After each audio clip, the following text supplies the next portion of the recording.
Good morning everyone. Current affairs की series में 6 मई पे हम पहुंच चुके हैं और जहाँ पे द हिंदू और पीआईबी के जो करंट अफेयर्स है उसको हम डिस्कस करने वाले हैं एमसीक्यू के थ्रू। तो द मोस्ट इंपॉर्टेंट 10 एमसीक्यूज जो हैं आज वो आप देखने वाले हैं यहाँ पर। This is brief introduction about me. My name is Prince Luthra, All India Rank 577 from UPSC CSE 2014 batch. और आपका कोई भी डाउट होता है तो आप @prince_luthra पे मुझसे पूछ सकते हैं और अपने डाउट्स को क्लैरिफाई करा सकते हैं। देयर आर 10 डिफरेंट टॉपिक्स जो आज हम डिस्कस करने वाले हैं, जो कि रिसेंटली पीआईबी और द हिंदू के अंदर मेंशन किए गए थे और जो आपके एग्जाम के लिए भी काफ़ी रेलिवेंट है।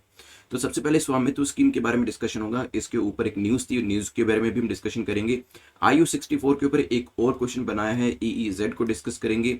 लायंस के IUCN स्टेटस के बारे में जानेंगे। चीफ मिनिस्टर को लेकर डिस्कशन होगा क्योंकि ये सब चीज़ें काफ़ी न्यूज़ में चल रही हैं। रबी क्रॉप्स को लेकर डिस्कशन हमारा होने वाला है। नेशनल ह्यूमन राइट कमीशन को लेकर भी एक MCQ डिस्कस करेंगे। उसके बाद नेशनल फूड सिक्योरिटी एक्ट को डिस्कस करते हुए National Highways Authority of India NHAI के बारे में डिस्कशन होगा। And one question will be there जो कि मैप बेस्ड हमारा होने वाला है, जैसे हम यूजुअली करते हैं। इस तरीके के जो वीडियोस हैं आपकी यूट्यूब की होम स्क्रीन पे शो हो रहे होंगे, these are the revision videos, जो पिछले 1 से 1.5 साल के जो आपके रिवीजन वीडियोस हैं। 1 से 2 मिनट के वीडियोस ये होने वाले हैं जो कि आपका पूरा 1.5 साल का करंट अफेयर्स जो है उसको कवर करवा देंगे। तो इस तरीके के जो वीडियोस आते हैं उनको देखने का तरीका यही है that you start the video, और मैं जब क्वेश्चन को रीड करता हूँ उससे पहले, मतलब क्वेश्चन को रीड करते करते you try to think the answer. मेरे आंसर देने से पहले उसको आंसर को सोचिएगा और बाद में जो एक्सप्लेनेशन मैं देता हूँ उसको जरूर सुनिएगा। मॉक टेस्ट आई होप आपने लगाना शुरू कर दिया होगा just to improve the 30 to 35 marks और MCQs, because mock test series जो होती है आपकी काफ़ी हेल्प करती है। तो डेली बेसिस पे आपको एक मॉक टेस्ट लगाना है और उसको, अब क्योंकि टाइम उतना ज़्यादा नहीं है, एनालिसिस भी करना है। ठीक है, तो डेली बेसिस पे मॉक टेस्ट लगाएं, अपनी ऑल इंडिया रैंकिंग देखें, अपनी स्टैंडिंग देखें, साथ ही साथ उसको एनालिसिस जो है वो ज़रूर करिएगा कि कितनी आपका स्कोर आ रहा है, क्या स्कोर इंप्रूव हो रहा है, नहीं हो रहा है। एट द सेम टाइम किस पर्टिकुलर सब्जेक्ट के अंदर स्कोर कम आ रहे हैं, करंट अफेयर्स में कम आ रहे हैं, किसी स्टैटिक सब्जेक्ट में कम आ रहे हैं, तो वो चीज़ आपको अच्छे से समझ में आएगी। एलिमिनेशन कैसे करना है, कहाँ पर जब A और C दो ऑप्शन बचते हैं या B और D दो ऑप्शन बचते हैं, तो वहां पर जब आप मार्क करते हैं तो ज़्यादातर क्वेश्चन आपका इनकरेक्ट होता है या करेक्ट होता है, ये भी चीज़ आपको पता चलेगी। साथ ही साथ क्या नंबर ऑफ क्वेश्चन जब आप 60 अटेम्प्ट करते हैं या 70 अटेम्प्ट करते हैं या 80 अटेम्प्ट करते हैं तो आपका ओवरऑल स्कोर कहाँ पर ज़्यादा आता है, ये सब चीज़ें आपको मॉक टेस्ट सीरीज के अंदर पता चलती हैं। इसलिए लास्ट के 2 महीनों के अंदर तो कम से कम मॉक टेस्ट जो है उसे ज़रूर लगाएं और कम से कम 50 मॉक टेस्ट करके ज़रूर जाइएगा। चलिए, रिवीजन सीरीज जो है इसमें भी आप एनरोल करा सकते हैं, बिकॉज लास्ट 50 डेज के अंदर if you want to cover the complete areas of static portion, then this is a series की 50 डेज जो है 7 वीक्स आपके हाथ में है आज के दिन में। And you can cover the 7 static subjects, जिसके अंदर आपको डेली बेसिस पे डे वाइज जो है Day 1 Day 2 so on up to Day 50 तक डेली असाइनमेंट्स दिए जाते हैं, जिसको आप यहाँ पर कंप्लीट करें। नंबर ऑफ वीडियोस बेसिकली आपको दिए जाते हैं, जिसके अंदर काफी सारे जो आपके टॉपिक्स हैं अलग अलग सब्जेक्ट के, स्टैटिक सब्जेक्ट के, आपकी हिस्ट्री हो, पॉलिटी हो, इकोनॉमी हो, आपके एनवायरमेंट है, ज्योग्राफी है, इन सबको कवर कराया गया। 50 डेज 7 वीक्स में 7 सब्जेक्ट्स को यहाँ पर कवर किया गया। इसकी एक PDF भी अपलोड करी गई है, वो भी आपको मिल जाएगी टेलीग्राम ग्रुप के ऊपर, जिसमें सारा प्लान दिया है कि Day 1 में आपके कौन कौन से टॉपिक्स कवर होंगे, Day 2 में कौन कौन से टॉपिक्स कवर होंगे। तो इस तरीके से Day 50 तक जो भी टॉपिक्स आपके जिस भी सब्जेक्ट के कवर कर रहे हैं वो पूरा प्लान वे में यहाँ पर दिया है, जिसको आप देख सकते हैं और लास्ट के 50 डेज को यूटिलाइज करके एग्जाम के अंदर आप अच्छी परफॉर्मेंस कर सकते हैं। 30 to 35 मार्क्स का जो आपका एक इंप्रूवमेंट है वो यहाँ पर आप देख सकते हैं। चलिए, जल्दी से अपने टारगेट को सेट करें, कितना स्कोर यहाँ पे आज आप करने वाले हैं। 6 की यहाँ पे कट ऑफ रखी गई है और यहाँ पर आप चाहें तो ज़्यादा भी यहाँ पर सेट कर सकते हैं अपने मार्क्स को, और लेस स्कोर भी होगा तो भी दोबारा से अटेम्प्ट जरूर करिएगा। और UPSC के अंदर जो गलतियां यहाँ पर होती हैं वो बस ना हो, that is the prime objective. चलिए, चलते हैं यहाँ पे कट ऑफ से आगे बढ़ते हुए पहले क्वेश्चन को देखते हैं, जो कि स्वामित्व स्कीम को लेकर है। स्वामित्व स्कीम, सबसे पहले तो जो टॉपिक है आप उसको, जो क्वेश्चन है अंडरलाइन करिए और जो रिक्वायरमेंट ऑफ द क्वेश्चन है उसको आप सर्कल में डालें। यहाँ पे करेक्ट पूछा है और क्वेश्चन किस चीज को लेकर है, स्वामित्व योजना को लेकर है। स्वामित्व योजना के बारे में PIB में मेंशन किया गया था, विद इन अ सेकंड मैं आपको बताने वाला हूं कि स्कीम के बारे में क्या मेंशन किया गया था, बट पहले 3 स्टेटमेंट इसको लेकर दे रखी है। Swamitva scheme aims to provide property rights to the resident of urban inhabited areas in India. India के अंदर अर्बन इनहेबिटेड एरियाज के अंदर जो प्रॉपर्टी राइट्स हैं वो लोगों को दिए जाते हैं स्कीम के अंतर्गत। It's a central sector scheme, ये भी हो सकता है, और साथ ही साथ बताया है कि the ministry of Panchayati Raj is the nodal ministry इस पर्टिकुलर स्कीम के लिए। बताइए कौन सी स्टेटमेंट ठीक होगी। मीनवाइल मैं आपको बताता हूं कि न्यूज में क्या था। यूनियन मिनिस्टर फॉर पंचायती राज श्री नरेंद्र सिंह तोमर जो है, उन्होंने एक नया फ्रेमवर्क जो है वो लाए हैं, उसे इंप्लीमेंटेशन करने के लिए कहा है स्वामित्व स्कीम के लिए। एंड एक कॉफी टेबल बुक जो है वो भी यहाँ पर लॉन्च करिए ताकि नेशन वाइड स्वामित्व स्कीम को रोल आउट किया जा सके, राइट। चलिए, सो डिस्कशन करते हैं। दिस वाज द न्यूज़ जो कि आपके पीआईबी के अंदर दी गई थी। पहली स्टेटमेंट की अगर हम बात करें, स्वामित्व स्कीम जो है ये प्रोवाइड करती है प्रॉपर्टी राइट्स। अगर आपको याद हो, कुछ दिन पहले प्राइम मिनिस्टर ने भी ई प्रॉपर्टी कार्ड्स जो थे वो लोगों को डिस्ट्रीब्यूट करे थे। इसके अंदर क्या होता है, रूरल एरियाज के अंदर, अर्बन नहीं, रूरल एरियाज के अंदर प्रॉपर्टी कार्ड्स जो है वो लोगों को दिए जाते हैं ड्रोन्स की हेल्प से, ड्रोन्स की सहायता से। जो पूरा ईयर मार्किंग होता है एरिया का, प्लॉट्स का, वो यहाँ पर किया जाता है ताकि किसी भी तरीके का प्रॉपर्टी डिस्प्यूट जो है वो रूरल एरियाज के अंदर ना देखने को मिले। तो फर्स्ट स्टेटमेंट आपकी इनकरेक्ट हो जाती है, और फर्स्ट स्टेटमेंट के इनकरेक्ट होते ही आप एलिमिनेशन मेथड को अगर यूज करेंगे, ऐसे बहुत सारे क्वेश्चन आपको यूपीएससी एग्जाम में भी मिल जाएंगे जिसमें आपके पास तीनों जो आपके ऑप्शन होते हैं वो एलिमिनेट हो जाएंगे, और बचा हुआ जो ऑप्शन होता है वो आपका सी बाय डिफॉल्ट करेक्ट हो जाएगा। मतलब it's a central sector scheme. Yes, ये एक सेंट्रल सेक्टर स्कीम है। Ministry of Panchayati Raj is the nodal ministry, तो ये जो मिनिस्ट्री का नाम दिया है वो भी यहाँ पर करेक्ट हो जाता है। ठीक है, चलिए ध्यान रखिएगा इसके बारे में। चलते हैं पहले क्वेश्चन से आगे बढ़ते हुए। स्वामित्व फ्रेमवर्क जो है वो अभी लॉन्च किया गया है मिनिस्टर के द्वारा, तो ये चीज ध्यान रखिएगा। इसको लेकर ये न्यूज में थी। One second. Next question Ayush 64 के बारे में। इवन दो लास्ट टाइम हमने आयुष 64 के ऊपर एक सिंपल सा क्वेश्चन डिस्कस किया था, और वहां पर मैंने एक्सप्लेनेशन के अंदर आपको कुछ एक्स्ट्रा नॉलेज भी दी थी, उसकी भी अगर आप मदद लेंगे तो यहां पर इस क्वेश्चन को सोल्व करने में हेल्प मिलेगी। हालांकि कुछ नई स्टेटमेंट्स भी हमने यहां पर डाली है। आयु 64 को लेकर पूछा गया कि बताइए कौन सी स्टेटमेंट आपकी करेक्ट है। The पोलीहर्बल drug AYUSH 64 was originally developed in 1980 for treatment of typhoid. तो इसको टाइफाइड को ट्रीट करने के लिए 1980 के अंदर लाया गया था। This drug has now been repurpose for कोविड-19 as its ingredients showed notable antiviral immune modulator and antipyretic properties. तो इसको अभी कोविड के लिए रीपर्पस किया गया क्योंकि इसके अंदर एंटीवायरल प्रॉपर्टीज हैं और कहीं ना कहीं हमारे इम्यून सिस्टम को सपोर्ट करता है। The polyherbal drug AYUSH 64 has been found to be useful in treating extreme cases of कोविड-19 इन द क्लिनिकल ट्रायल्स। तो क्लिनिकल ट्रायल्स के अंदर भी जो रिजल्ट्स आए हैं वो काफी बेहतर आए हैं। बताइए जल्दी से क्या आंसर हो सकता है, फिर करते हैं इसके ऊपर एक डिस्कशन। एक एक शब्द को बिल्कुल ध्यान से पढ़िएगा और उसके बाद इसको आंसर करने की कोशिश करिएगा। चलिए, अभी मिनिस्ट्री ऑफ आयुष जो है उन्होंने अपना एक एफएक्यू जो है पीआईबी के अंदर न्यूज दी, फ्रीक्वेंटली आस्क्ड क्वेश्चन जो होता है एफएक्यूज, उसको वो लेकर आए आयु 64 को लेकर। और अगर आप जाएंगे तो मिनिस्ट्री ऑफ आयुष की वेबसाइट के ऊपर वहां पे ये एफएक्यू आपको दिखेगा, वहां पे उन्होंने रिस्पॉन्ड करना भी शुरू किया है। तो इसमें आप आयु 64 के बारे में काफी सारी चीजें पढ़ सकते हैं, इवन क्वेश्चन भी आस्क कर सकते हैं, और मिनिस्ट्री ऑफ आयुष के अंदर जो रिप्रेजेंटेटिव्स होंगे वो आपको इसका आंसर भी यहाँ पे करेंगे। द पॉलीहर्बल ड्रग आयु 64 जो है क्या इसे ओरिजिनली टाइफाइड के लिए बनाया गया था? सो आंसर इज नो, क्योंकि 1980 के अंदर इसे मलेरिया के ट्रीटमेंट के लिए लेकर आया गया था और अभी इसे रीपर्पस किया गया क्योंकि देखा गया कि इसके अंदर जो एंटीवायरल प्रॉपर्टीज हैं और जो इम्यून सपोर्टर्स हैं वो कोविड-19 के केसेस के अंदर भी काफी अच्छे से काम कर रहे हैं। तो सेकंड स्टेटमेंट जो है वो आपकी ठीक हो जाती है। लेकिन अगर आपको ध्यान हो, लास्ट टाइम मैंने जब क्वेश्चन डिस्कस किया था एक्सप्लेनेशन में भी आपको बताया था कि एक्सट्रीम केसेस के अंदर नहीं, आयु 64 का जो इस्तेमाल है वो कहाँ किया जा सकता है? इसका जो इस्तेमाल है वो माइल्ड टू मॉडरेट, याद आ रहा है आपको?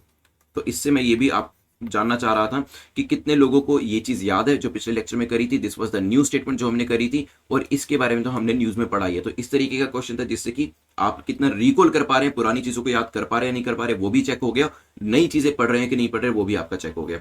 तो mild to moderate asymptomatic COVID जिन लोगों को है वहां पर आयु 64 का इस्तेमाल किया जा सकता है। एक्सट्रीम केसेस के अंदर इसका इस्तेमाल उतना ज्यादा फायदेमंद नहीं है, और यहाँ पे तो ये कहा गया कि आप एक्सट्रीम केसेस के अंदर तो जो डॉक्टर्स हैं उनसे सजेस्ट करें, कंसल्ट करें, और माइल्ड टू मॉडरेट केसेस के अंदर ही इसका इस्तेमाल कर सकते हैं। तो आंसर क्या हो जाएगा? सी, क्योंकि पहली और तीसरी स्टेटमेंट आपकी इनकरेक्ट हो जाती है। ठीक है, सो आयु 64 जो है मिनिस्ट्री ऑफ आयुष का एफएक्यू लॉन्च हुआ है, ध्यान रखिएगा। चलते हैं नेक्स्ट टॉपिक के ऊपर, विच इज क्वेश्चन नंबर 3 जो कि एक्सक्लूसिव इकोनॉमिक जोन को लेकर है। यहाँ पे EEZ को लेकर 3 स्टेटमेंट दी और आपको बताना है करेक्ट स्टेटमेंट आपकी कौन सी है। क्यों न्यूज में था वो भी बताता हूं अभी, बट पहले स्टेटमेंट को देखते हैं। Within the EEZ the country has rights over natural resources. हो सकता है it can extend to a maximum of 200 nautical miles from the base line से 200 नॉटिकल माइल्स तक ये एक्सटेंड करता है। And the EEZ includes the territorial area but does not include the continental shelf beyond 200 nautical miles. ये भी हो सकता है, सोचिए इसके बारे में, फिर डिस्कशन करते हैं।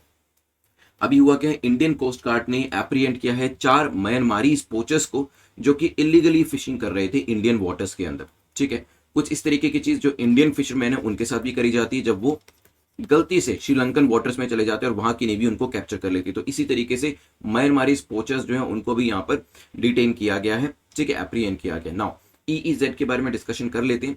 अगर हम पहली स्टेटमेंट की बात करें, EEZ के अंदर जो नेचुरल रिसोर्सेज होते हैं वो आपके राइट के अंदर आते हैं, तो yes, country has the right over the natural resources, पहली जो स्टेटमेंट है वो आपकी करेक्ट हो जाती है। और ये 200 नॉटिकल माइल्स तक एक्सटेंड करता है। अगर आपको याद हो, मैंने आपको 3 लाइंस बताई थी, एक 12 नॉटिकल माइल थी, एक 24 तक की थी, एक 200 तक की थी। EEZ आपका 200 तक था। 12 नॉटिकल माइल्स मैंने क्या बताया था और 24 नॉटिकल माइल्स मैंने क्या बताया था, याद आ रहा है आपको? कोशिश करिएगा। 200 नॉटिकल माइल्स के बाद हाई सीज शुरू हो जाता है, तो वहां पर जो राइट्स हैं कंट्री के वो वैसे ही काफी कम हो जाते हैं। लेकिन 12 और 24 के बारे में बताइएगा कि कॉन्टिन्यूअस जोन आपको याद आ रहा होगा और टेरिटोरियल वाटर्स आपको याद आ रहा होगा। यहाँ पर मैंने कुछ इस तरीके की चीजें आपको यहाँ पर बताई थी। कमेंट सेक्शन में बताइएगा 12 नॉटिकल माइल्स तक क्या होता है, 24 नॉटिकल माइल्स तक क्या होता है। ठीक है, सेकंड स्टेटमेंट पे आते हैं। ओके, सेकंड तो हमारी करेक्ट हो गई। तीसरी स्टेटमेंट को देखते हैं।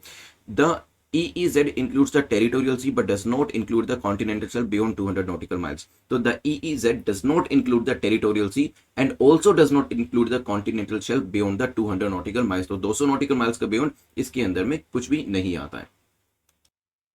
तो वैसे भी जो यहाँ पे लेंथ थी 200 नॉटिकल माइल्स की मैंने आपको बता दी, वहीं तक ही राइट रहता है। उसके बियॉन्ड में टेरिटोरियल सी को लेकर या फिर कॉन्टिनेंटल शेल्फ को लेकर कोई भी यहाँ पर उसमें इंक्लूडेड नहीं होता है। आंसर क्या हो जाएगा? A will be the correct answer. First और सेकंड स्टेटमेंट आपकी करेक्ट हो जाती है। ठीक है, लेकिन 12 नॉटिकल माइल्स, 24 नॉटिकल माइल्स, ये अनक्लोज का लॉ भी यहाँ पे अप्लाई होता है। रिसेंटली मैंने आपको ये किस कॉन्टेक्स्ट में पढ़ाया था, जब यूनाइटेड स्टेट्स जो था वो हमारे टेरिटोरियल वाटर्स के अंदर अपने शिप और अपने एयरक्राफ्ट कैरियर्स को लेकर लाने की कोशिश कर रहा था, तो हमने इस चीज को लेकर अपनी चिंता जाहिर करी थी। और अनक्लोज ट्रीटी के बारे में, जो क्या है United Nation Convention on Law of the Sea, इसके बारे में भी यूनाइटेड स्टेट से बात करने की कोशिश करी थी कि आप इस ट्रीटी का वायलेशन कर रहे हैं। राइट, चलते हैं क्वेश्चन नंबर 4 को देखते हैं। What is the IUCN status of Asiatic Lions? 4 option आपके सामने हैं। अभी एशियाटिक लायंस जो हैं ये न्यूज में थे क्योंकि कोविड पॉजिटिव, तो कोरोना वायरस को लेकर ये पॉजिटिव हो गए हैदराबाद जू के अंदर। कुछ दिन पहले अगर आपको याद तो मैंने बताया भी था आपको कि कैट्स और दूसरे ऐसे कुछ स्पीसीज है जिनके अंदर कोरोना वायरस हो सकता है, क्योंकि एक टाइगर का केस भी सबसे पहले निकल के आया था। तो जो कैट है, बिग कैट्स है, यहां पर कोरोना के केसेस जो है पहले भी देखे गए हैं और अभी इंडिया के अंदर भी इस तरीके के केसेस जो है वो देखने को मिल रहे हैं। तो यहाँ पे एशियाटिक लायंस जो है उनके अंदर इस तरीके से कोविड पॉजिटिव जो है वो देखा गया है। तो यहाँ पे इनका आईयूसीएन स्टेटस हमारे लिए इंपॉर्टेंट हो जाता है and they are endangered. PIB के अंदर से ये न्यूज ली गई है, ध्यान रखिएगा। दिस इज द न्यूज, जैसे कि आप देख सकते हैं। चलते हैं यहां पर नेक्स्ट क्वेश्चन के ऊपर, which is question number 5। Question number 5 कहता है, consider the following statement about chief minister. Chief minister को लेकर 2 स्टेटमेंट है, आपसे पूछा, बताइए करेक्ट स्टेटमेंट कौन सी है, कौन सा कथन आपका सही है। पहली स्टेटमेंट कहती है, in India's constitution scheme anybody can be appointed as the chief minister but such a person should get elected by the people within 6 months of the appointment. तो इंडिया के कॉन्स्टिट्यूशन के हिसाब से कोई भी व्यक्ति जो है चीफ मिनिस्टर बन सकता है, बट उस व्यक्ति को 6 महीने के अंदर अपॉइंट होकर आना पड़ता है। The term chief minister is not fixed and he holds or she holds his office or her office during the pleasure of the governor. Governor के प्लेजर पे वो अपने ऑफिस को यहाँ पर होल्ड करते हैं और ऐसी कोई टर्म जो फिक्स नहीं करी गई है। देखिए, crack UPSC exam in 100 days की जो सीरीज है इसमें आप एनरोल कर सकते हैं for the fast track preparation, क्योंकि इसके अंदर अगेन इसमें भी आपको डे वाइज प्रिपरेशन करने का मौका मिलता है। डे 1 असाइनमेंट्स मिलते हैं, डे 2 में असाइनमेंट्स मिलते हैं, डे 3 में, डे 4 में, so on up to day 100 तक आपको जो वीडियोस हैं वो मिलते हैं। और साथ ही साथ मल्टीपल चॉइस क्वेश्चंस जो कि आपके प्रीलिम्स के लिए काफी इंपॉर्टेंट है, वो भी डेली बेसिस पे प्रैक्टिस करने का मौका मिलता है। अगेन यहाँ पर भी जो चांसेस है एमसीक्यूज की जो एक्सपेक्ट किए गए हैं 35 to 40, जो पूरे 100 डेज के अंदर आपको जो मॉक टेस्ट करने का मौका मिलेगा और साथ ही साथ एमसीक्यूज प्रैक्टिस करने का मौका मिलेगा, उसमें द चांसेस और the probability is quite high that you are going to score better in your prelims exam. तो डेली बेसिस पे जो भी आपको असाइनमेंट्स के अंदर वीडियोस मिलते हैं उनको प्रैक्टिस करिएगा, यहाँ पे उनको देखिएगा, बार बार देखिएगा, और उनके साथ साथ जो एक्स्ट्रा असाइनमेंट्स मिलते हैं जिसमें कि आपके एमसीक्यूज हैं वो भी आप यहाँ पे प्रैक्टिस करिएगा। यहाँ पे दिन में 2 घंटे का टाइम आपको देना पड़ेगा। करंट और स्टैटिक जो है दोनों ही यहाँ पर कवर किए जाएंगे। क्लास वीडियोस रहेंगे इसके अंदर, एमसीक्यू वीडियोस भी इसके अंदर रहेंगे, तो दोनों तरीके के वीडियोस आपको मिलने वाले हैं। लेकिन प्रीलिम्स एग्जाम को क्रैक करने में और एटलीस्ट 30 to 40 मार्क्स जो है उसको इंप्रूव करने में आपके एग्जाम के अंदर ये काफी ज्यादा इंपॉर्टेंट रोल निभाने वाला है। लेकिन जब आप इसको एनरोल करने के बाद प्रैक्टिस करते हैं, सिर्फ enrolment will not help you, सिर्फ buying a book will not help you, उसको पढ़ना भी होता है। यहीं पे ही कोर्सेज के केस में भी यही है, once you enroll in this course उसके बाद you have to go through all the assignments जो यहाँ पे दिए गए हैं। डे वाइज चलेंगे तो शेड्यूल भी बनाने की जरूरत नहीं पड़ेगी, डे वाइज चलेंगे, शेड्यूल इनबिल्ट है उसके हिसाब से चलेंगे, तो यहाँ पर आपका जो मोस्ट इंपॉर्टेंट एरियाज हैं अपकमिंग एग्जाम्स के लिए वो भी कवर हो जाएंगे, और यहाँ पे आपके जो प्रीलिम्स के अंदर परसेंटेज है, अगर आप 60-70 का स्कोर करें वो भी 110 तक आपका पहुंच जाएगा। चलिए चलते हैं नेक्स्ट क्वेश्चन के ऊपर, विच इज क्वेश्चन नंबर 6, जो कि रबी क्रॉप्स को लेकर है। रबी क्रॉप्स को लेकर 3 स्टेटमेंट दी और आपसे पूछा है बताइए करेक्ट स्टेटमेंट आपकी कौन सी है। ये जो पर्टिकुलर क्वेश्चन है ये न्यूज़पेपर में से बनाया गया है। पहली स्टेटमेंट कहती है it is sowing between October and November, इसे अक्टूबर से नवंबर के बीच में बोया जाता है। Rabi crops need cold weather for growth and need less water, तो इसके अंदर कोल्ड वेदर की जरूरत होती है और कम पानी की जरूरत होती है। This is also a possibility. इसके कुछ एग्जाम्पल दिए जैसे कि वीट हुआ, ओट्स हुआ, मेज हुआ, अरहर हुआ, दाल हुआ, एटसेट्रा। बताइए। चलिए, सेंट्रल गवर्नमेंट एजेंसीज जो है, न्यूज थी कि वो कॉन्टिन्यूसली रबी क्रॉप्स जो है उसको मिनिमम सपोर्ट प्राइस पे प्रोक्योर कर रही है। कुछ दिन पहले मैंने आपको एमएसपी के 3 टाइप्स बताए थे, ध्यान रखिएगा। आपका एक होता है A2 मेथड, याद आ रहा है। फिर मैंने आपको A2 प्लस FL के बारे में भी बताया था और C2 के बारे में भी बताया था, ठीक है। A2 FL C2 के डिफरेंस के बीच में भी मैंने आपको बताया था। ये बताइए मुझे कमेंट सेक्शन के अंदर कि कौन सा ऐसा मेथड है, ये 3 मेथड तो मैंने आपको बता दिए मिनिमम सपोर्ट प्राइस को कैलकुलेट करने के लिए, इसमें से कौन सा मेथड ऐसा है जो कि सरकारें, गवर्नमेंट ऑफ इंडिया पसंद करती है, प्रिफर करती है, यूज करती है, और कौन सा ऐसा मेथड है जो कि फार्मर्स प्रिफर करते हैं कि उनको लगता है कि हमें इस पर्टिकुलर मेथड पे पैसा मिलना चाहिए। On the contrary government of India किसी और मेथड पे उनको पैसा देती है। देखिए सरकारें यहाँ पे 1.5 टाइम्स देती हैं जो भी मेथडोलॉजी वो यूज कर रही है। It could be A2, it could be A2 plus FL, it could be C2, उसका 1.5 गुना यहां पर दिया जाता है। लेकिन मैं सिर्फ ये जानना चाहता हूं कि गवर्नमेंट ऑफ इंडिया कौन सा मेथड सजेस्ट करती है और किसान कौन सा मेथड यहां पर प्रेफर करते हैं, ये मुझे आप बताइएगा, ठीक है। इज इट सोइंग बिटवीन, क्या हम इसे अक्टूबर से नवंबर के बीच में शो करते हैं, तो यहाँ पे पहली जो स्टेटमेंट है वो आपकी ठीक हो जाती है, और इसके अंदर कोल्ड वेदर में इसको यहाँ पे लेकर आया जाता है और साथ ही साथ पानी की आवश्यकता उतनी ज्यादा नहीं पड़ती compare to the kharif crops, ठीक है। लेकिन मेज, अरहर, दाल की बात करें तो यहाँ पे जो मेज है, अरहर है और अरहर दाल है, ये खरीफ क्रॉप्स में आती हैं, इसमें नहीं आती हैं। इसी वजह से तीसरी स्टेटमेंट जो है वो इनकरेक्ट हो जाती है। आंसर आपका हो जाएगा बी, ठीक है। चलिए, तो यहाँ पे दिस वाज द न्यूज, ध्यान रखिएगा। टाइप्स ऑफ क्रॉप्स की बात करें तो जो खरीफ क्रॉप है, एक बार मैं आपको ब्रीफली बता देता हूँ, वैसे तो आपका एनसीईआरटी का ये टॉपिक है। खरीफ क्रॉप जो आपकी है वो जुलाई टू अक्टूबर रहती है, ठीक है। हार्वेस्ट इसका सितंबर टू अक्टूबर में किया जाता है, ठीक है। इसे मॉनसून क्रॉप भी कहा जाता है, ये ध्यान रखिएगा, ठीक है। इसके अलावा they require lot of water, तभी ये मानसून के टाइम में उगाई जाती हैं क्योंकि काफी ज्यादा पानी की आवश्यकता भी होती है, जिसमें राइस हो गया, मेज हो गया, टी, रबर, कॉफी, साथ ही साथ सोरगम हो गया, अरहर दाल हो गई, पर्ल मिलेट, सोयाबीन्स, ये सभी इसके अंदर पाई जाती है। On the contrary rabi crops की बात करें, यहाँ पे टाइम पीरियड भी अलग होगा और इसमें फसल जो होंगी वो भी अलग होंगी। इनका जो सो का पीरियड होता है वो अक्टूबर टू नवंबर रहता है और हार्वेस्ट का जो है फरवरी टू अप्रैल रहता है। विंटर सीजन क्रॉप्स भी इनको कहा जाता है। कोल्ड वेदर की जरूरत होती है और काफी कम पानी की जरूरत होती है, जिसमें oats, barley, pulses, cereals, oil seeds जैसी चीजों को उगाया जाता है। साथ ही साथ एक तीसरा यहाँ पे कैटेगरी भी होती है, दैट इज कॉल्ड द जायद। जैद क्रॉप्स होती हैं, मार्च से जून में इनको सो किया जाता है और खरीफ और रबी के बीच का जो टाइम पीरियड होता है तब ये आती हैं।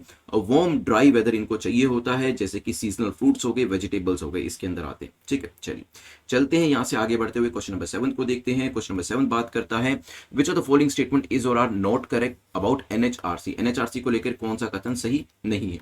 3 स्टेटमेंट्स आपको दिए, 1 बाय 1 देख लेते हैं। पहली कहती है NHRC can interfere in any judicial process that involves any allegation of violation of human rights.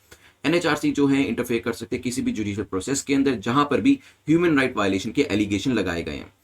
NHRC can investigate any complaints related to violation of human rights in India after receiving a petition only। तो petition मिलने के बाद ही ये जो है आप कह सकते हैं कि एक्शन में आती है, उससे पहले नहीं आ सकती है। Chairman of NHRC would be retired chief justice of India. तो चेयरमैन कौन होते हैं NHRC के, वो भी यहाँ पर बता दिया है। जल्दी से बताएं कौन सी स्टेटमेंट ठीक होगी, क्योंकि NHRC अभी न्यूज में थी, क्योंकि इसने अभी ऑर्डर्स दिए हैं कि post poll violence, West Bengal के अंदर पोस्ट पोल वायलेंस जो है वो देखने को मिल रहा है, ठीक है। तो इसके अंदर काफी सारे लोगों का ह्यूमन राइट वायलेशन जो है वो हो रहा है। अब डेफिनेटली जो इलेक्शन के रिजल्ट आ चुके हैं, सब कुछ हो चुका है, तो इसके बाद पोस्ट पोल वायलेंस जो है ये होना नहीं चाहिए था, बट यहाँ पे देखने को मिल रहा है। तो इसी वजह से NHRC जो है उसने ऑर्डर्स दिए कि हम इसका इन्वेस्टिगेशन करेंगे, राइट। हमारे लिए जो कंट्रोवर्सी है वो मेंस के लिए इंपॉर्टेंट हो जाती है, क्योंकि क्वेश्चन वहां पर पूछे जाएंगे कि पोस्ट पोल वायलेंस क्या है, कैसे इसको रोका जा सकता है, क्यों ये होता है, कॉजल फैक्टर्स क्या है। प्रीलिम्स के अंदर जो क्वेश्चन बनेगा वो NHRC को लेकर बन सकता है। पहली बात तो चेयरमैन की बात करते हैं, तो चेयरमैन ऑफ NHRC जो होते हैं retired chief justice of India होते हैं, बिल्कुल ठीक है। और यहां पर ये किसी भी जुडिशियल प्रोसेस के अंदर इंटरफेयर कर सकता है जब भी एलिगेशन होते हैं ह्यूमन राइट के वायलेशन के, तो ये भी बात ठीक हो जाती है। लेकिन एनएचआरसी जो है उनको कंप्लेंट्स दी भी जा सकती हैं। मान लीजिए XYZ इंडिविजुअल जो है एनएचआरसी को कंप्लेंट दे सकते हैं कि यहां पे ह्यूमन राइट वायलेशन हो रहा है, या फिर एनएचआरसी चाहे तो वो सुओ मोटो भी इस चीज को ले सकते हैं, खुद भी चीजों को संज्ञान में लेकर एक्शन ले सकते हैं। तो ओनली की वजह से ये स्टेटमेंट गलत हो जाती है। आंसर क्या होगा? ए। नहीं, जिन लोगों ने ए आंसर किया है वो अपने आप को -2 मार्क्स दीजिएगा, क्योंकि मिसरीडिंग की वजह से जो लोग भी गलत क्वेश्चन का आंसर करते हैं, मतलब यहां पे नॉट करेक्ट बताना था बट उन्होंने अज्यूम कर लिया कि उन्होंने करेक्ट बताया, तो -2 मार्क्स आपको यहां पर अपने आप को देने। तो अगर आपने 10 का स्कोर किया तो 10 - 2 8 कर दीजिएगा और ब्रैकेट में लिख दीजिएगा मिसरीडिंग, क्योंकि ये जो एक गलत हैबिट है इसको हमें छुड़वाना है और इसे हम एग्जाम से पहले ठीक करके रहेंगे। तो मिसरीडिंग के लिए जब आप अपने आप को डबल पनिश करेंगे तो ये आदत धीरे धीरे आपकी ठीक हो जाएगी। एक बार गलती करेंगे, 2 बार गलती करेंगे, 3 बार गलती करेंगे, लेकिन फिर आपको समझ में आ जाएगा कि नहीं, -2 मार्क्स मिलते हैं, मेरी ओवरऑल परफॉर्मेंस खराब होती है। 7 मार्क्स मैंने स्कोर किए, 7 - 2 5 पे आ गया मैं और कट ऑफ से भी नीचे हो गया, सिर्फ एक गलती की वजह से, वो मुझे नहीं करना है। ठीक है, क्योंकि मैंने आपसे नॉट करेक्ट पूछा था, इसी वजह से आंसर क्या होगा? C will be the correct answer, ध्यान रखिएगा। ठीक है, मिसरीडिंग अगर करिए, करेक्ट के बेसिस पे आंसर किया, ए आंसर किया अगर आपने मिसरीडिंग की वजह से, तो -2 अपने आप को जरूर दीजिएगा। चलिए चलते हैं यहां पर, इससे आगे बढ़ते हुए, एनएचआरसी से आगे बढ़ते हुए चलते हैं, क्वेश्चन नंबर 8 को देख लेते हैं, जो कि national Food Security act NFSA को लेकर है। NFSA को लेकर पूछा है कि बताइए करेक्ट स्टेटमेंट आपकी कौन सी है, कौन सा कथन आपका यहां पर सही है। ये इंट्रोड्यूस किया गया था गवर्नमेंट ऑफ इंडिया के द्वारा इन 2013। ये जो पर्टिकुलर एक्ट है, हो सकता है PIB की न्यूज है, the act legally entitle up to 75% of the rural population, 50% of the urban population, जिनको कि टारगेटेड PDS के अंदर कवर किया जाने वाला है। हो सकता है इसके अंदर जो बच्चे हैं 6 से 14 साल की आयु के, they will be covered under the mid day meal scheme और ICDS स्कीम के अंतर्गत उनको फ्री न्यूट्रिशियस मील जो है वो भी यहां पर दी जाएगी। सोचिए इसके बारे में, फिर करते हैं एक डिस्कशन। चलिए, यहां पर नेशनल फूड सिक्योरिटी एक्ट की बात करें तो हमें करेक्ट स्टेटमेंट बतानी है, और इसमें PIB के अंदर ये न्यूज दी थी, कैबिनेट ने अप्रूव किया था allocation of additional food grains to NFSA beneficiary under Pradhan Mantri Garib कल्याण अन्न योजना फेज 3, जो यहां पर शुरू किया जा रहा है। ठीक है, यहां पे अनदर 2 महीनों के लिए, मतलब इस महीने मई के लिए और जून के लिए, ठीक है, एलोकेशन जो है एडिशनल फूड ग्रेन का, आप जानते हैं कि इसे जो आपका NFSA के अंदर ये जो पर्टिकुलर स्कीम प्रधानमंत्री गरीब कल्याण अन्न योजना का फेज 3 आया है, या पहले वाले फेजेस आए हैं, वो आपके पेंडेमिक के टाइम में लाना जरूरी था और उसी को ध्यान में रख के लाए भी गए हैं, और मई जून के लिए फर्दर इसे 2 महीने के लिए बढ़ा दिया गया, क्योंकि सिचुएशन अभी दोबारा से खराब हो गई है। तो यहाँ पे फेज 3 के लिए जो पैसा है एलोकेट कर दिया गया। अब देखते हैं NFSA के बारे में, क्या इसमें इसको गवर्नमेंट ऑफ इंडिया 2013 के द्वारा लाया गया था, बिल्कुल ठीक है। क्या इसके अंदर 75% रूरल पॉपुलेशन, 50% अर्बन पॉपुलेशन को कवर किया गया है, ये भी बात बिल्कुल ठीक है। और ऑन एन एवरेज देखा जाए तो around 67%, 2/3 of the Indian population इसके अंदर कवर करी गई है। बच्चे जो है 6 से 14 साल की आयु के बच्चे, उनको भी इसके अंदर एंटाइटल रखा जाएगा। न्यूट्रिशियस मील जो है वो मिड डे मील स्कीम या ICDS स्कीम के अंतर्गत उनको प्रोवाइड करी जाएगी। तीनों स्टेटमेंट ठीक होने की वजह से आंसर आपका हो जाएगा NFSA को लेकर D will be the correct answer, and this was the news जो आप देख सकते हैं यहां पर आपका PIB के अंदर दे रखी थी। ठीक है, चलिए चलते हैं क्वेश्चन नंबर 9 को देख लेते हैं। Which of the following statement is or are correct about National Highway Authority of India NHAI को लेकर 2 स्टेटमेंट्स हैं और आपको बताना है करेक्ट स्टेटमेंट कौन सी है। ये एक ऑटोनमस ऑर्गेनाइजेशन है जो कि मैनेजमेंट को देखती है of the complete network of national highways in the country. हो सकता है NH2 is the longest national highway in India, जिसकी लेंथ है 3745 kilometre from Srinagar to Kanyakumari. जल्दी से बताएं क्या आंसर होगा, इसके बारे में फिर डिस्कशन करेंगे। ये रिसेंटली न्यूज आपकी न्यूज ऑन AIR के ऊपर आई थी, तो गवर्नमेंट सोर्स से न्यूज लेने की कोशिश करी जा रही है।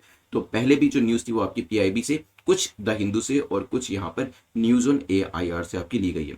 जल्दी से बताएं क्या आंसर होगा, फिर करते हैं एक डिस्कशन। चलिए, तो सबसे पहले तो ये एक ऑटोनमस ऑर्गेनाइजेशन है, तो yes it is an autonomous organisation जो पूरा इंडिया के अंदर नेशनल हाईवे का स्ट्रक्चर है उसको मैनेज करने का काम करती है। गवर्नमेंट ने अभी 581 साइट्स जो हैं उनको आइडेंटिफाई किया है कि हम यहाँ पर मेडिकल ऑक्सीजन प्लांट्स जो हैं वो बनाएंगे। साथ ही साथ यहाँ पे नेशनल हाईवे का जो रोल रहने वाला है वो काफी इंपॉर्टेंट रहने वाला है, और खासतौर पे NH44 जो है उसका रोल इंपॉर्टेंट रहने वाला है, क्योंकि NH44 is the longest national highway in India, जिसकी लेंथ 3745 किलोमीटर है, श्रीनगर से कन्याकुमारी तक जाता है। It was previously known as NH7। ठीक है, ये भी ध्यान रखिएगा, पहले NH7 कहा जाता था, अब NH44 कहा जाता है। और इसके ऊपर एक मूवी भी बन चुकी है, तो यहाँ पे फिगर आउट करना थोड़ा सा आसान था कि NH2 के बारे में ज्यादा हमने नहीं सुना है, NH44 के बारे में तो हम सुनते रहते हैं। तो सेकंड जो स्टेटमेंट है आपकी यहाँ पर इनकरेक्ट हो जाती है। आंसर क्या हो जाएगा? B will be the correct answer. ठीक है, चलिए चलते हैं यहाँ पर। ये न्यूज़ थी आपकी, गवर्नमेंट ऑफ इंडिया ने जो 581 साइट्स जो हैं ये ऑक्सीजन प्लांट्स के लिए आइडेंटिफाई करी है। ठीक है, चलिए road and transport highway minister Nitin Gadkari जो हैं उन्होंने ट्वीट करते हुए इसके बारे में जानकारी भी दी थी, और क्या इसमें रोल रहने वाला है हाईवेज का उसके बारे में भी बताया था। चलिए चलते हैं आज के लास्ट क्वेश्चन के ऊपर, जो कि नाइजीरिया को लेकर है। मैप रिलेटेड क्वेश्चन आपसे पूछा, बताइए नाइजीरिया को लेकर कौन सी स्टेटमेंट करेक्ट है। Nigeria is the country in the central Africa, central Africa की ये कंट्री है। Its coast lies on the Gulf of Guinea in the south and it borders Lake Chad in the northeast. हो सकता है। Second, Nigeria shares land border with Republic of Benin in the west. जल्दी से बताएं क्या answer होगा, फिर करते हैं डिस्कशन। और कुछ मैं आपको हिंट भी यहां पर दूंगा ताकि रीड बिटवीन द लाइंस आपको कैसे करना है, बताइए। चलिए देखिए, अगर ये पूरा आपका अफ्रीकन कॉन्टिनेंट है, अगर यहाँ पे कह रखा है सेंट्रल अफ्रीका, अगर वो सेंट्रल अफ्रीका की कोई कंट्री होगी तो चांसेस अच्छे खासे हैं वो अफ्रीका के बिल्कुल सेंटर में होगी और लैंड लॉक्ड होगी, राइट। क्योंकि अगर ईस्ट में है तो वो कोस्टल कंट्री हो सकती है इस एरिया में, वेस्ट में है तो भी वो कोस्टल कंट्री हो सकती है, और अगर सेंट्रल अफ्रीका में मतलब यहाँ पे किसी एरिया के अंदर है तो चांसेस अच्छे खासे हैं कि वो लैंड लॉक्ड होगी। यहाँ पर तो हम कह रहे हैं कि ये सेंट्रल अफ्रीकन कंट्री है, यहाँ पे कहने की इसकी जो कोस्ट है वो गल्फ ऑफ गिनी से लगती है। इट मीन्स कि वो सेंट्रल अफ्रीकन कंट्री या तो नहीं है या फिर उसकी कोस्ट गल्फ ऑफ गिनी से नहीं लगती, वो एक लैंडलॉक्ड कंट्री है। तो दोनों स्टेटमेंट ठीक नहीं हो सकती, दोनों में से एक ही होगी। या तो वो सेंट्रल अफ्रीकन कंट्री होते हुए लैंडलॉक्ड कंट्री होगी, या फिर उसकी कोस्ट जो है लाई करती होगी तो वो सेंट्रल अफ्रीकन कंट्री नहीं होगी। चांसेस काफी ज्यादा है, ठीक है। तो 1 और 2 साथ में नहीं हो सकते, ये ध्यान रखिएगा। 1 और 2 साथ में नहीं हो सकते, तो ए और डी को आप यहीं से ही एलिमिनेट कर सकते थे, ठीक है।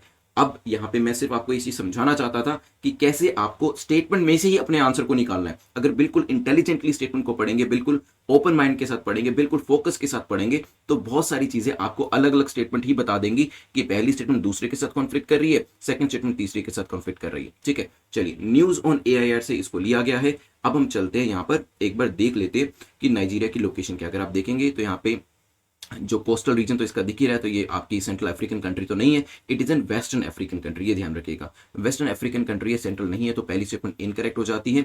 सेकंड स्टेटमेंट की बात करें तो नाइजीरिया वेस्ट अफ्रीकन कंट्री होने के साथ साथ इसकी जो कोस्ट है वो गल्फ ऑफ गिनी के साथ सदर्न साइड पे लगती है और लेक चैड से भी लगती है, तो सेकंड स्टेटमेंट आपके यहाँ पर करेक्ट हो जाती है। साथ ही साथ नाइजीरिया अपना बॉर्डर शेयर करता है Republic of Benin in the west के साथ, ठीक है। जैसे कि मैंने आपको यहाँ पे मैप पे दिखाया भी, बेनिन यहाँ पे आपको दिखाई दे रहा होगा, this is on the west, ये बेनिन है, और यहाँ पे आंसर आपका हो जाएगा बी, ठीक है। अब नाइजीरिया के ऊपर ही लैंड ऑफ कंट्री या फिर कहें कि नाइजीरिया के ऊपर ही क्वेश्चन क्यों बनाया, क्योंकि Microsoft and Nigerian government news में थे, कोलैबोरेट कर रहे हैं ताकि 27,000 डिजिटल जॉब्स जो है अगले आने वाले 3 सालों के अंदर यहाँ पर क्रिएट करी जा सके। न्यूज के अंदर इसको जगह दी गई थी, इसी वजह से मैप रिलेटेड क्वेश्चन जो है यहाँ पर पूछा जा सकता है।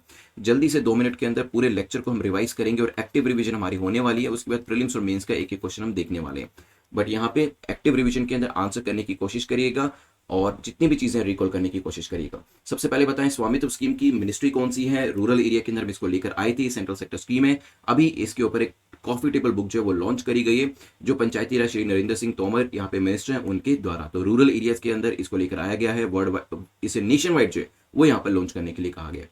चलिए, फिर आयुष 64 के बारे में डिस्कशन हुआ था। जल्दी से बताएं पहले इस मेडिसिन का यूज किस चीज के लिए किया जाता था, जो कि अभी रीपर्पस किया गया है। किस चीज के लिए रीपर्पस किया गया है? इसे कोविड के लिए, और अभी एक FAQ जो है वो भी मिनिस्ट्री ऑफ आयुष ने इसके ऊपर जारी कर दिया है, ठीक है। चलिए ध्यान रखिएगा, मलेरिया के लिए पहले इस्तेमाल किया जाता था इसे। फिर हमने एक्सक्लूसिव इकोनॉमिक जोन के बारे में पूछा था, 12 नॉटिकल माइल्स तक क्या है, 24 नॉटिकल माइल्स तक क्या है, टेरिटोरियल रीजन कॉन्टिजियस जोन क्या है, इसके बारे में कमेंट सेक्शन में जरूर बताइएगा। 200 नॉटिकल माइल्स तक जितने भी रिसोर्सेज हैं वो आपके EEZ के अंतर्गत आते हैं, और ये आपका जो है इसमें जो कॉन्टिनेंटल शेल्फ है या फिर जो आपका टेरिटोरियल सी है बियॉन्ड 200 नॉटिकल माइल्स वो इंक्लूड नहीं होता है। ये भी हमने जाना था। रिसेंटली इंडियन कोस्ट गार्ड ने जो आपके म्यांमार के पोचर्स हैं उनको यहाँ पे कैप्चर किया है। एशियाटिक लायंस के IUCN स्टेटस के बारे में बताया, हैदराबाद जू के अंदर कोविड पॉजिटिव पाए गए हैं। यहाँ पे अराउंड 8 एशियाटिक लायंस जो है endangered is the correct answer, ध्यान रखिएगा। 100 डेज की जो सीरीज है या रिवीजन सीरीज है उसमें एनरोल कर लीजिएगा for the fast track preparation in the last days. तो यहाँ पे आपको जो क्रैक करना चाहते हैं प्रीलिम्स एग्जाम को 60 to 80 का स्कोर कर रहे हैं, वो अगर 20, 30, 40 मार्क्स जो है अपनी प्रिपरेशन के अंदर इंक्रीज करना चाहते हैं, तो इस पूरी सीरीज को अच्छे से आप गो थ्रू कर लीजिएगा। फिर हमने रबी क्रॉप्स के बारे में डिस्कशन किया था। रबी क्रॉप्स के अंदर मैंने आपको टाइम पीरियड बताया था, कितना होता है टाइम पीरियड जल्दी से बताएं, और कुछ एग्जांपल्स भी दीजिए मुझे। रबी क्रॉप्स अभी न्यूज में थी क्योंकि सेंट्रल गवर्नमेंट एजेंसीज इसको लेकर एमएसपी भी दे रही हैं। सब रबी क्रॉप्स के अंदर कोल्ड वेदर और कम पानी की जरूरत होती है और सो किया जाता है इसे अक्टूबर टू नवंबर तक, और इसके कुछ एग्जाम्पल्स होते हैं वो भी मैंने आपको दिए थे। खरीफ क्रॉप जो मानसून क्रॉप्स कहलाती है वहां पर पानी की आवश्यकता काफी ज्यादा होती है, राइट। फिर हमने नेशनल ह्यूमन राइट कमीशन के बारे में जिक्र किया था। क्या केसेस इनके अंदर लोग ही देते हैं, सुओ मोटो भी हो सकता है? क्या सुओ मोटो हो सकता है, यस और नो, मुझे बताइएगा। चेयरमैन जो होते हैं रिटायर्ड चीफ जस्टिस होते हैं, और कंप्लेंट्स जो होती है वो सुओ मोटो भी दी जा सकती है। एनएचआरसी जो है जुडिशियल प्रोसेस के अंदर इंटरफेयर करके जहां पर भी ह्यूमन राइट वायलेशन होता है उसको ले सकता है। और वेस्ट बंगाल के अंदर जो पोस्ट पोल वायलेंस देखा जा रहा है वहां पर एनएचआरसी ने जो है इन्वेस्टिगेशन के ऑर्डर्स दे दिए हैं। चलिए, इसके बाद हमारा जिक्र हुआ था क्वेश्चन नंबर 8 को लेकर, नेशनल फूड सिक्योरिटी एक्ट को लेकर। यहाँ पे जो बच्चे हैं mid day meal scheme ICDS के अंदर, उनको भी कवर किया गया है, और 6 से 14 साल की आयु के बच्चों को कवर किया गया। कितना रूरल और कितना अर्बन एरिया के अंदर पॉपुलेशन को कवर किया गया ये बताइएगा। 2013 के अंदर इस एक्ट को लेकर आया गया था, और अभी प्रधानमंत्री गरीब कल्याण अन्न योजना फेज 3 को 2 महीनों के लिए एक्सटेंड किया जा रहा है, मई महीने और आगे आने वाले नेक्स्ट मंथ जून के लिए। यहाँ पे 75% रूरल एरिया से, 50% अर्बन एरिया से, टोटल 67% के आसपास का जो रीजन है, जो पॉपुलेशन है, उसको यहाँ पर कवर किया जाता है। फिर हमने national Highway Authority of India के बारे में बताया था। जो आपका लॉन्गेस्ट नेशनल हाईवे उसका नंबर मुझे बताइएगा, पहले उस नेशनल हाईवे को किस नंबर से जाना जाता था वो भी बताइएगा। ये एक ऑटोनमस ऑर्गेनाइजेशन है एनएचएआई, जो कि मैनेजमेंट करती है पूरे आपके हाईवेज की। NH44 जो है it is the correct answer, ये ध्यान रखिएगा। लास्ट क्वेश्चन में हमारा जिक्र हुआ था जो कि था नाइजीरिया को लेकर। नाइजीरिया क्या लैंडलॉक कंट्री है या नहीं, यस और नो बताइएगा। बेनिन इसके वेस्ट में है, और जब गल्फ ऑफ गिनी इसके वेस्ट में होगी तो ये लैंडलॉक कंट्री कैसे हो सकती है? वेस्टर्न अफ्रीका में लोकेट करती है। माइक्रोसॉफ्ट और नाइजीरियन गवर्नमेंट मिलकर 27,000 नई डिजिटल जॉब्स है वो नाइजीरिया के अंदर यहाँ पर क्रिएट करेंगे। और अभी सैटरडे को आपका जो क्वेश्चंस आने वाले हैं, सैटरडे को आपका जो मैराथन सेशन रहने वाला है उसको जरूर देखिएगा, और मैप रिलेटेड संडे को आपका क्वेश्चंस आते हैं उसको जरूर प्रैक्टिस करिएगा, बिकॉज ये आपको काफी ज्यादा हेल्प करेंगे यूपीएससी, पीसीएस या फिर ईपीएफओ दूसरे एग्जाम्स को क्रैक करने के लिए। प्रीलिम्स का क्वेश्चन का आंसर करिएगा। लास्ट टाइम हमने mRNA वैक्सीन के बारे में जाना था। देखिए इतना आसान क्वेश्चन नहीं है ये एक लाइन में आंसर करने के लिए, I understand that, but again इससे डरना नहीं है, डर के भागना नहीं है। पता है तो 1 लाइन 2 लाइन 3 लाइन में आंसर करिए, नहीं पता है तो इसे सर्च करें, नहीं तो वो लास्ट वीडियो में जब मैंने बताया था तब उसके बारे में स्टडी करें, और फिर मुझे कमेंट सेक्शन में बताएं। अगर जो चीजें नहीं पता है उसे भागते रहेंगे तो जो नॉलेज गैप है वो ज्यों का त्यों बना रहेगा, वो आपका एग्जिस्ट करता रहेगा। इवन यूपीएससी प्रीलिम्स एग्जाम में भी जाएंगे वहां पर पूछा जाएगा वो नॉलेज गैप आपने फिल ही नहीं किया। जब आपने वो फिल ही नहीं किया तो प्रीलिम्स के अंदर भी आंसर कैसे करेंगे? तो जो चीज नहीं पता है, क्यूरोसिटी आपके अंदर होनी चाहिए उसको जानने के लिए, तो पता करिए mRNA वैक्सीन के बारे में, और 1 लाइन में आंसर कमेंट सेक्शन के अंदर यूट्यूब के अंदर जरूर करिएगा।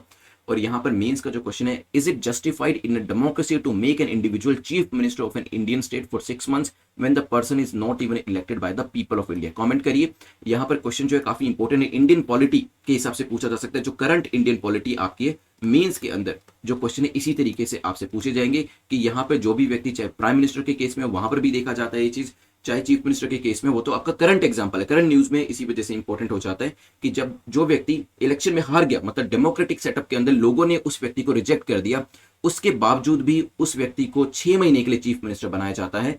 कितना उचित है ये डेमोक्रेसी के हिसाब से? देखिए आप प्लस में भी लिख सकते हैं, माइनस में भी लिख सकते हैं, लेकिन कंक्लूजन भी आपको देना पड़ेगा। जो भी पॉइंट आप लिखे, चाहे प्लस में लिखें, इस चीज को सपोर्ट करें, इस चीज को नेगेट करें, जस्टिफाई आपको करना पड़ेगा, क्योंकि आपके जस्टिफिकेशन के बेसिस पे ही मेंस के अंदर आपको मार्क्स मिलते हैं। यहाँ पे जो भी कंट्रोवर्सी है, जो आपका पॉलिटिक्स है, उसके पर्सपेक्टिव से आंसर मत लिखिएगा। एक एडमिनिस्ट्रेटर के तौर पे, सिटीजन ऑफ द कंट्री के तौर पे, एक आईएएस ऑफिसर के तौर पे आप इसका आंसर करने की कोशिश करिएगा। चलिए, आंसर्स अपने यूपीएससी मेंस का जो हमारा ग्रुप है टेलीग्राम का, वहां पे सबमिट करिएगा। इंटरव्यू के questions I will start again, ताकि आप इंटरव्यू के आंसर्स भी जो है सबमिट करना शुरू करें, क्योंकि आप लोगों ने इस चीज के बारे में मुझे कहा था। वेरियस सीरीज को आप एनरोल कर सकते हैं। सेकंड चैनल के ऊपर जो वीडियोस है वो अपलोड करने शुरू कर दिए गए। एक काफी अच्छा कोविड को लेकर, सीटी स्कैन को लेकर यहाँ पे वीडियो डाला गया है, उसे जरूर देख लीजिएगा। सेकंड चैनल को सब्सक्राइब करेंगे तभी ही नोटिफिकेशन आप तक पहुंचेगी। जल्दी से अपने मार्क्स को लिख दीजिए, कितना कितना आपने स्कोर किया है, और ये बताइए कि टारगेट कितना सेट किया था। नहीं तो मार्क्स तो जरूर लिख दीजिए, 6 अच्छे से ज्यादा है, then of course you are in the safe zone. Score काफी अच्छा है, लेस देन 6 किया है तो दोबारा से रिवाइज करिएगा। और वैसे भी सेकंड टाइम जब आप वीडियो को देखेंगे अपने नोट जरूर बना लीजिएगा, ठीक है, क्योंकि note making is quite important. और फर्स्ट टाइम में नोट्स कभी भी नहीं बनाने हैं, सेकंड टाइम में नोट्स बनाइएगा, ताकि आपके नोट्स क्रिस्प बने। फर्स्ट टाइम में तो बहुत सारी अननेसेसरी चीजें भी नोट्स में चली जाएंगी, ठीक है। टेलीग्राम का जो लिंक है नीचे डिस्क्रिप्शन में दिया गया है, वहां पर आपको इसकी पीडीएफ जो है वो भी मिल जाएगी। एंड यहाँ पर भी जो लाइक है, please do like the video. 500 likes के ऊपर जो पीडीएफ कंपाइलेशन है, मंथली पीडीएफ जो है वो आपको यहाँ पर जो टेलीग्राम का ग्रुप है वहां पर मैं फ्री ऑफ कॉस्ट शेयर करूंगा। अगर 500 लाइक्स इस वीडियो को मिल जाते हैं देन टेलीग्राम के ऊपर वो सारे जो पीडीएफ है, मंथली पीडीएफ, वो हम शेयर करना शुरू कर देंगे। चलिए, thanks for watching this video, have a nice day, take care, stay safe.